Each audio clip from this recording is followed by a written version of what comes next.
Hello friends, कैसे हो आप लोग। आई होप आप सभी लोग अच्छे होंगे। आज हम बात करेंगे पॉसेसिव केस प्रोनाउंस की, रिफ्लेक्सिव प्रोनाउंस की, और इसके साथ हम बात करेंगे आइदर, नाइदर, ईच अदर की, और इसी के साथ हम बात करेंगे एनीवन, नन, वन अनदर की। कैसे इनका यूज़ एक सेंटेंस में होता है और कहाँ पे गलती होती है, कहाँ पे स्टूडेंट गलत कर देता है, इसके बारे में डिस्कस करेंगे। तो आप लोग तैयार रहें और पेन डाउन करते रहें। आइए डिस्कस करते हैं। फ्रेंड्स, बात करते हैं use of possessive case pronoun. Possessive case pronoun की बात करेंगे। फर्स्ट होता है इसमें when two subjects are joint by. जब क्या होता है, हम अभी बात करेंगे पॉसेसिव केस प्रोनाउन की। जब क्या होता है, दो सब्जेक्ट ज्वाइन हुए होते हैं किससे, as well as, together with, along with, and not, in addition to, like, unlike, with, rather than, except, no less than, nothing but, more than, etc। अगर दो सब्जेक्ट किससे जुड़े हों, as well as, together with, along with. Along with का मतलब होता है कि साथ साथ, एंड नॉट, और नॉट जिसे कहते हैं और नहीं के साथ, इन एडिशन टू मतलब इसके अतिरिक्त, लाइक के जैसे, अनलाइक के जैसे नहीं, विद के साथ, रेदर देन इसके अतिरिक्त, एक्सेप्ट इसके अतिरिक्त, no less than, nothing but इसके सिवाय कुछ नहीं जिसे कहते हैं नथिंग बट, मोर देन, ठीक है, etc। इससे अगर दो सब्जेक्ट जुड़े रहते हों तो possessive case pronoun is used in accordance with the first subject. तो जो प्रोनाउन का यूज़ होता है वो फर्स्ट सब्जेक्ट होता है, उसके अकॉर्डिंग यूज़ होता है। आई होप ये आपकी समझ में आया होगा। आप लोग इसे पेन डाउन भी करते रहना। नेक्स्ट आगे इसके एग्जांपल लेते हैं फ्रेंड्स। तो फ्रेंड्स, बात करते हैं एग्जांपल की। For example, Reena as well as her children have returned to her there home. तो फ्रेंड्स, हमने बात की जब दो सब्जेक्ट जुड़ते हैं as well as, along with, all together या एंड नॉट, इनसे जुड़ते हैं तो जो प्रोनाउंस यूज़ होता है वो अकॉर्डिंग टू फर्स्ट सब्जेक्ट के अकॉर्डिंग प्रोनाउंस यूज़ होता है। जैसे Reena as well as her children have return to her there home. तो सब्जेक्ट वर्ब और प्रोनाउन अकॉर्डिंग फर्स्ट सब्जेक्ट, ठीक है। तो Reena as well as her children, यहाँ पे आ जाएगा, क्या आ जाएगा, has. Reena first singular number है, has return to her home, ठीक है। हर क्या है, किसके अकॉर्डिंग, सब्जेक्ट के अकॉर्डिंग। ऐसे ही सेकेंड एग्जांपल लेते हैं।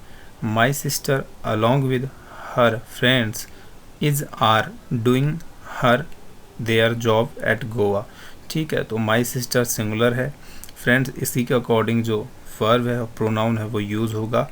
तो वर्ब यूज़ होगी यहाँ पे is. My sister along with her friends is doing, और प्रोनाउन यूज़ होगा singular her according to first subject, ठीक है। Her job at Goa. I hope ये आपकी समझ में आया होगा। नेक्स्ट एग्जांपल लेते हैं। The principal as well as all the teachers is are absent in his there class. तो verb and pronoun according to first subject, ठीक है। तो फर्स्ट सब्जेक्ट है हमारा प्रिंसिपल, तो प्रिंसिपल के अकॉर्डिंग इज और हिज का यूज़ होगा, ठीक है। The principal as well as all the teachers is absent in his class. I hope ये एग्जाम्पल आपकी समझ में आया होगा। आइए नेक्स्ट आगे बढ़ते हैं फ्रेंड्स। सेकंड बात करते हैं use of possessive case pronouns में। सेकंड है when two subjects are joint by. दो सब्जेक्ट अगर जुड़े हों किससे, आइदर और से, नाइदर नॉर से, नॉट ओनली बट ऑल्सो से, नन बट से। तो क्या होता है फ्रेंड्स, possessive case of pronoun is used according to the nearest subject. अगर either or, neither nor, not only but also, none but से अगर कोई सेंटेंस जुड़ा होता है तो जो नियरेस्ट सब्जेक्ट है उसी के अकॉर्डिंग वर्ब और प्रोनाउन का यूज़ होता है, ठीक है। आइए एग्जांपल करते हैं। एग्जांपल की बात करते हैं। आइदर द ऑफिसर, और देखो आइदर और, ठीक है, बीच में है। Either the officer or all the soldiers serves for his their country. ठीक है, अब इसमें हमें वर्ब और प्रोनाउन यूज़ करना है। तो either the officer or all the soldiers, तो ऑल द सोल्जर्स के अकॉर्डिंग वर्ब और प्रोनाउन का यूज़ होगा। All the soldiers serve plural हो जाएगा फॉर देयर कंट्री। ठीक है, तो देयर आएगा, प्लूरल है। Either the officer or all the soldiers serve for their country. I hope ये एग्जाम्पल आपकी समझ में आया होगा।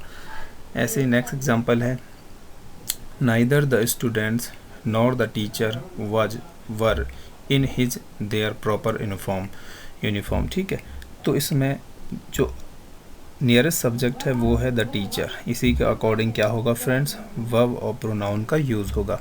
Neither the students nor the teacher was in his proper uniform. ठीक है, आई होप ये आपकी समझ में आया होगा।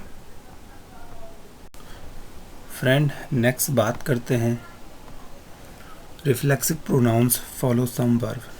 जो रिफ्लेक्सिव प्रोनाउन होती हैं कुछ वर्ब को फॉलो करती हैं, आइए उनके बारे में बात करते हैं।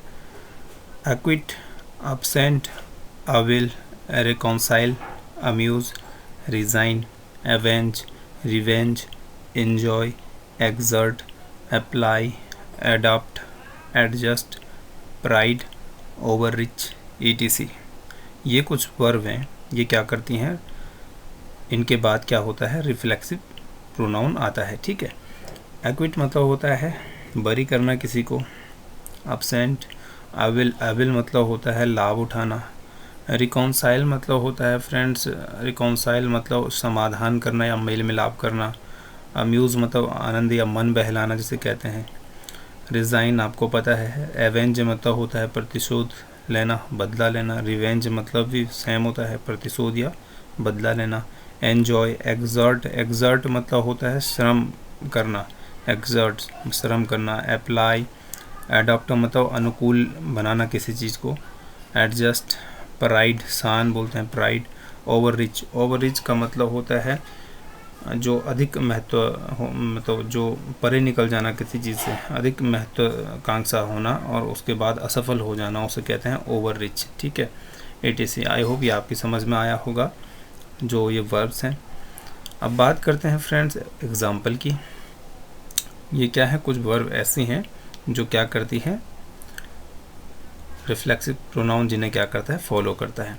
For example, you should avail your self. ठीक है, तुम क्या हो, अपने आप में क्या हो, चाहिए तुम्हें अपने आप में लाभ उठाना चाहिए। For every chance in life, प्रत्येक लाइफ के जीवन का प्रत्येक चांस का आपको क्या करना चाहिए, लाभ उठाना चाहिए। सेकंड है, दे एन्जॉयड देमसेल्फ, उन्होंने क्या किया, एन्जॉय किया, स्वयं में एन्जॉय किया उन्होंने। डूरिंग समर वैकेशन, ठीक है, गर्मियों की छुट्टियों में के दौरान उन्होंने क्या किया, एन्जॉय किया। The former DM acquitted himself very efficiently. ठीक है, जो फॉर्मर पूर्व हमारे डीएम थे, एक्विटेड किया उन्होंने, बरी किया खुद को, वेरी इफिशिएंटली बहुत ही चालाकी से। ठीक है, उन्होंने अपना आप को बरी किया। आई होप रिफ्लेक्सिव प्रोनाउंस जो कि कुछ वर्ब को फॉलो करते हैं ये आपकी समझ में आया होगा। नेक्स्ट आगे बढ़ते हैं फ्रेंड्स अब बात करते हैं the following verbs are not use reflexively. कुछ वर्ब ऐसी होती हैं जो कि रिफ्लेक्सिव प्रोनाउन का यूज़ जिनमें नहीं करते हैं, जिनके बाद रिफ्लेक्सिव प्रोनाउन का यूज़ नहीं किया जाता है। ये बात करते हैं keep, stop, turn, qualify, bath, move, rest, hide, etc. इनके बाद क्या होता है फ्रेंड्स, रिफ्लेक्सिव प्रोनाउन का यूज़ नहीं होता है। एग्जाम्पल है, you should keep your self from bad boys. ठीक है, योर सेल्फ का प्रयोग नहीं होगा फ्रेंड्स यहाँ पे। ठीक है, he has qualified himself for the post, himself का यूज़ नहीं होगा यहाँ पे। ठीक है, क्योंकि keep, stop, turn, qualify, bath, move, rest, hide इनके बाद रिफ्लेक्सिव प्रोनाउन का यूज़ नहीं किया जाता है। आई होप ये आपकी समझ में आया होगा। फ्रेंड्स अब बात करते हैं आइदर, नाइदर, ईच अदर। इसका यूज़ फॉर टू पर्सन्स और थिंग्स। इसका जो प्रयोग होता है इनका आइदर, नाइदर, ईच अदर का, वो 2 पर्सन्स या फिर थिंग्स के लिए होता है। ऐसे ही any one, none, one another का प्रयोग referring to more than 2 persons और थिंग्स, 2 या 2 से अधिक माफ़ कीजिएगा 2 से अधिक पर्सन्स और थिंग्स के लिए any one, none, one another का प्रयोग होता है। एग्जाम्पल लेते हैं friends, Indians should never fight with each other गलत होगा, इंडियंस में बहुत सारे इंडियन मतलब बहुत सारे लोग आ जाएंगे तो वन अनदर यूज हो जाएगा। नेक्स्ट है any one of his eyes is defective. Any one कोई भी नहीं होती, आईज केवल 2 होती हैं हमारी, तो 2 के लिए क्या यूज होगा, either of his eyes is defective, right हो जाएगा। Next example, none of his arms was wounded in the accident. ठीक है, तो आर्म्स कितनी होती है, भुजाएं, 2 भुजाएं होती हैं, तो क्या हो जाएगा, नन की जगह नाइदर हो जाएगा, neither of his arms was wounded in the accident. I hope आपकी समझ में आया होगा। नेक्स्ट है एग्जाम्पल है next, either of his 4 sons has sold his property after his death. ठीक है, तो आइदर की जगह एनी वन आएगा, any one of his 4 son, कोई है उनमें से, any one of his 4 sons has sold his property after his death. ठीक है, आई होप ये एग्जाम्पल आपकी समझ में आए होंगे।